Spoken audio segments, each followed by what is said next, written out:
Good morning, Greeley Elementary staff. We are going to be reviewing our FERPA policies for the school year. Let's do a quick review of what FERPA is. FERPA is the Family Educational Rights and Privacy Act. This act prevents schools from sharing student data without having parental consent. So, some of the things under FERPA: federal laws that help protect the privacy of students' educational records. It also applies to all the educational agencies and institutes that may have data on the students. FERPA also afford parents certain rights with regards to their child's education. So, why do we care about FERPA? FERPA is there to help with schools that receive federal funding, presents the rights of confidentiality of student records if it is in a written or recorded data. When students are recorded in an activity or not on purpose, it is not violating FERPA. But if you are recording or using information with the students for educational use on purpose, we will need to have parental consent. Parents can request it any recordings if it is used for educational purposes or maintained by the educational institute. Parents also have the right to see any information that we use. So, some of the information that falls under FERPA are student records.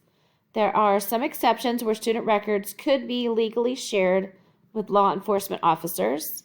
For instance, epidemic disease outbreak, which right now we are all experiencing with the COVID outbreak. So if they would come in and ask for what students are in our class or any educational records or anything that deals with the epidemic disease, then we would have to release that information.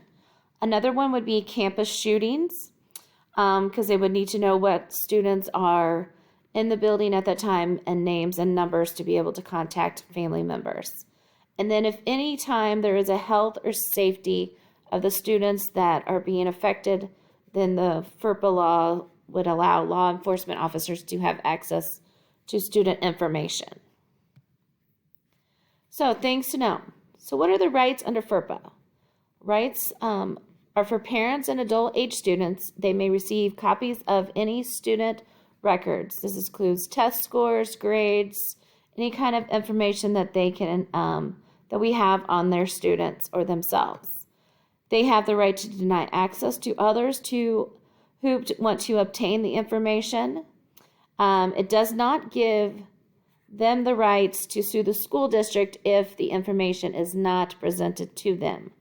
But it also gives them the right to opt out of disclosures. So understanding FERPA in your classroom.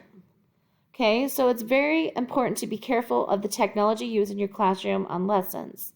The age of using different educational lessons and apps on your student devices is very enticing, but you just need to make sure that you are not putting any last names or any student social security numbers or student ID information on these unsecure vendors. It is also important to keep data secure and not open on your desk for public viewing.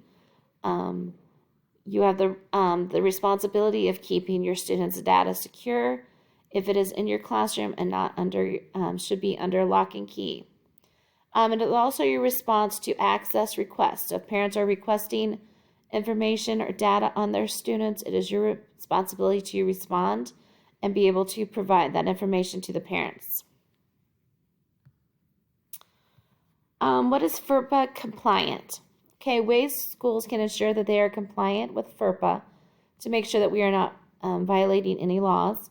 We need to raise FERPA awareness. All of us need to be aware of what FERPA is, what is our duties, and what things we need to do to make sure that the FERPA laws are not being violated. We need to confirm that FERPA applies to you and everyone else. Anyone that has any access to any student data falls under the FERPA guidelines. Know the rights, protections, and exceptions to the laws. Choose compliant vendors. We need to find vendors that will be compliant and keep our student data secure and safe. Train all school employees. So every one of you guys are being trained now on what is expected under FERPA, implement compliant policies and procedures, encrypt files and emails so they are not easily accessible to hackers, and implement any prevention tools that we feel necessary to keep our students' data safe. So, the age of technology, we know that we have surveillance cameras. So with the new age of technology and the use of surveillance cameras in the schools, the need to be aware of FERPA rights of the students. Okay, students still have privacy rights. Staff still have privacy rights, and we want to make sure that we are not violating the Fourth Amendment. Student surveillance cameras can be used as long as it is not violating those things, which is like we will not be having surveillance cameras near restrooms, bathrooms, or locker rooms. They'll be more out open and where people know where they are and are able to see. So we're not violating any privacy laws. So SRO are resource officers in FERPA.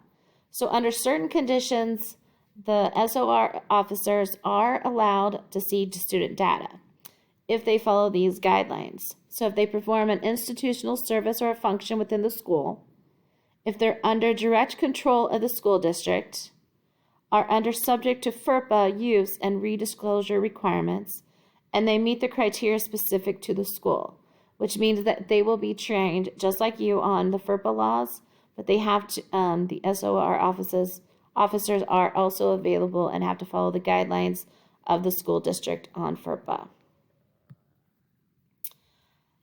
So with the digital age and the threats of cyber attacks are becoming increasingly more popular, schools need to be more up to date on the FERPA laws and data security. So we need to make sure that we are meeting the needs of our students and what safeware they need to have to protect the privacy of the information that we have stored on our computers.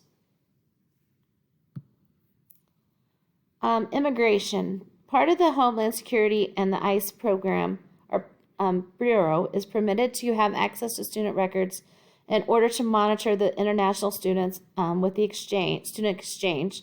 So like the exchange program where we have students that come in from different countries. The ICE cannot make any requires to students unless there is an issue. FERPA laws cover the students' rights, so if we just have them coming in and wanting to see records on any of our students, they would have to have just cause for us to release any information. So, violating FERPA. There was some many violated FERPA, if you violate FERPA unintentionally. So, like vendors, school needs to know what is happening with the data shared with their vendors. Sometimes vendors may get hacked and our data may be breached. We need to make sure that we know what vendors we are using and make sure that they are safe. Know when to release or not to release student records. I know with the mix-up of many different families and who has custody and who not, know who we can release records to and who we cannot. And be careful what you say to others. I know it's easy to be talking into the teacher's lounge about students and stuff, but we have to make sure that we are not violating FERPA information that we need to make sure that we have secure and not spread to others. Data destruction. Okay, so we can capture the data, we organize the data, we utilize our data, we manage our data, but at the end of the year or when the students move on to the next school district, we need to make sure certain data is destroyed. Okay, there's no law on how long to keep records. They do not require districts to destroy educational records as part of their regular school operations. We just need to know that we need to, after we are done utilizing our data, we need to make sure that we are discarding of our information on the students correctly. Right here, if you have any questions, here are some of the references that I used.